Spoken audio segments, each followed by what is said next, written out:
কত হিম্মত একবার দেখি। সিংহ পালিয়ে এসে তার পিছনে বিড়ালকে দেখতে পায়। বিড়ালের লেজ ধরে টেনে বাইরে বের করে নিয়ে আসে এবং ছোট্ট লেকের পানিতে চুবিয়ে ধরে।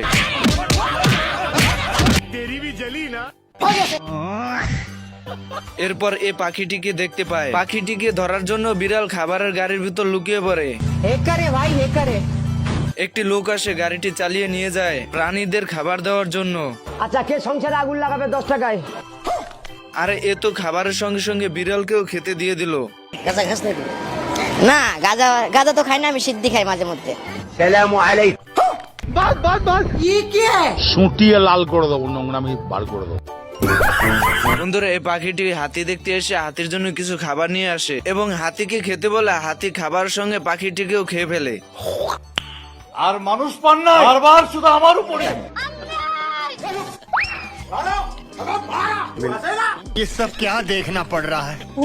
হাতিটা এসে গর্তে পা দেওয়ার জন্য বিড়াল হাতিটার পা ঠেলে সরানোর চেষ্টা করে, কিন্তু অনেক চেষ্টা করার পরও ব্যর্থ হয়।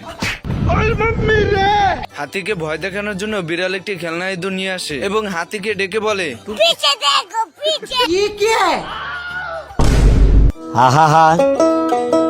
আমি পারি না, আর পারি না। এরপর পাখিটি গুহা থেকে বেরিয়ে এসে লেকের মাঝখানের গাছের উপর বসে পড়ে। আর এদিকে বিড়াল গাছের উপর উঠার জন্য লাঠি ব্যবহার করে, আর অপরদিকে পাখি কলা খেয়ে কলার খোসা ফেলে দেয়, আর বিড়াল কলার খোসার উপর পড়ে উঠতে উঠতে লেকে চলে যায়।